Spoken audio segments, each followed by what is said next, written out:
రాష్ట్రీయ ప్రజా కాంగ్రెస్ వారాంతపు సమావేశానికి ఇచ్చేసినటువంటి పార్టీ సెక్యులర్స్ అందరికీ నా ప్రత్యేక ధన్యవాదాలు. ఈరోజు జర్నలిజం ఎంత హీన స్థితికి దిగజారిపోయిందంటే ఈరోజు పండగల్ని పబ్బాలని కూడా కులాలకు ఆపాదిస్తూ ఆ కులం పండగ ఈ కులం పండగని నీచాతి నీచమైనటువంటి జర్నలిజం చేస్తున్నాయి. ఎందుకంటే సిగ్గుపడాల్సినటువంటి విషయం. సంక్రాంతి పండగట కమ్మవాడదట. అలాగే ఇంకొక ఛానల్ వాళ్ళు ఇంకా బరితెగించి ఇది కాపుల పండగ. అసలు సంక్రాంతి పండగకి ఈ కమ్మవారి పండగకి సంబంధం ఏంటో అర్థం కాదు.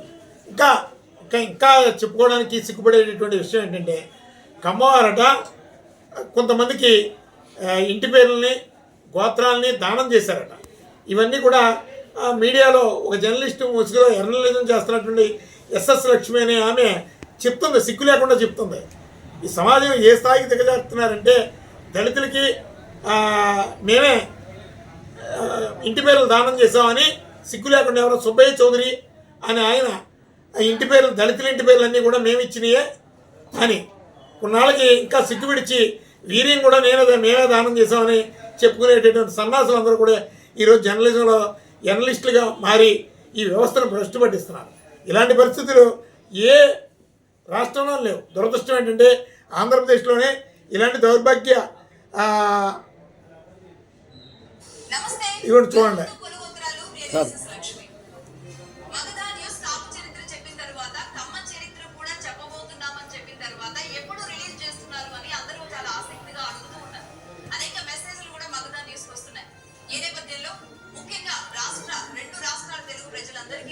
సంక్రాంతి విషెస్ చెబుతూ అందరూ భోగి సంక్రాంతి కనుమ చాలా చక్కగా జరుపుకోవాలని కోరుకుంటూ శుభాకాంక్షలు తెలుపుతూ ఇవాళ కమ్మ చరిత్రని సంక్రాంతి కానుకగా మగధా న్యూస్ తీసుకొస్తుంది. రైట్, మొదలు పెడదాం. మన దేశం పైన బ్రిటిష్ వాళ్ళు రుద్దిన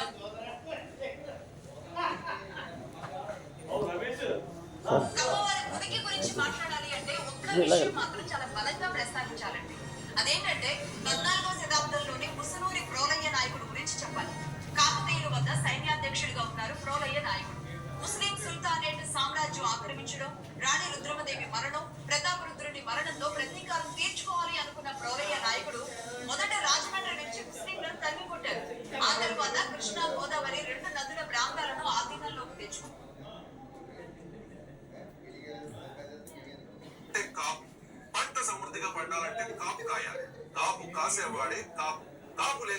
ఇంత హీన స్థితిలో ఆంధ్రప్రదేశ్లో జర్నలిజం తగలడుతుందండి.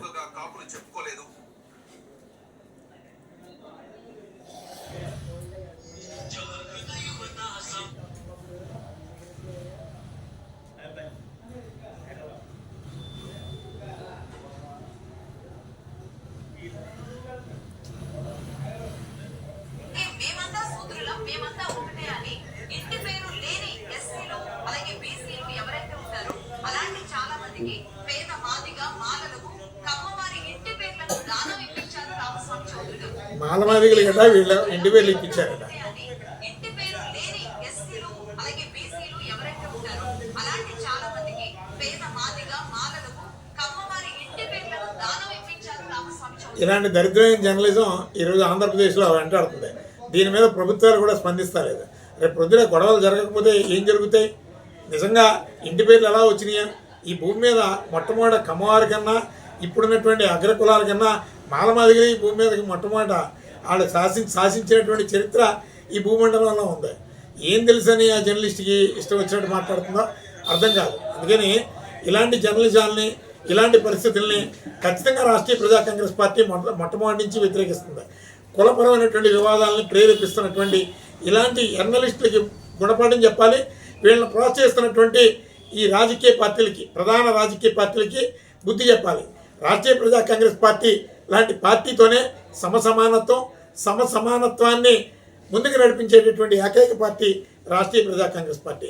ఇలాంటి దరిద్రపు ఈ జర్నలిజం చూస్తుంటే బిడ్డల్లో ఆటోమేటిక్గా ఉద్రేకాలు పెరుగుతాయి, గ్రామాల్లో గొడవలు వస్తుంటాయి. దీని మీద మరి చంద్రబాబు నాయుడు గారు ఖచ్చితంగా స్పందించాలి. అలాగే డిప్యూటీ సీఎంగా ఉంటున్నటువంటి ఎవరో ఆయన పవన్ కళ్యాణ్ గారు స్పందించాలి. వీళ్ళెవరో స్పందించకుండా ఇలా పండగల్ని పబ్బాలని కులాలకు ఆపాదిస్తూ మాట్లాడితే ఎంతకంటే దరిద్రమైనటువంటి సమాజం ఒకటి ఉండదు.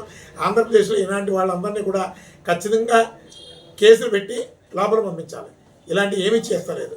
అమ్మాయి కిరాయి జర్నలిజం చేస్తుందో ఏం చేస్తుందో తెలియదు. కానీ ఈ ఇంకా అన్యాయమైనటువంటి విషయం ఏంటంటే రాష్ట్రీయ ప్రజా కాంగ్రెస్ పార్టీ కులాలు మతాల జోలికి వెళ్ళదు. దీని మీద ఇప్పటిదాకా ఎస్సీస్ కావచ్చు, ఎస్సీస్లో ఉన్నటువంటి మాలలు కావచ్చు, మాదిగలు కావచ్చు, ఆ కుల రిజర్వేషన్స్ మీద రాజకీయంగా ఒక హోదా అనుభవిస్తున్నారు. వీళ్ళెవరికి పౌరుషాలు రాలేదు. అది ఖండించలేదు. ఒక రాష్ట్రీయ ప్రజా కాంగ్రెస్ పార్టీ ఒక్కటే ఖండిస్తుంది. మరి ఆ కులానికి చెందినటువంటి వాళ్ళు ప్రాతినిధ్యం వహిస్తున్నారు అసెంబ్లీలో, పార్లమెంట్లో.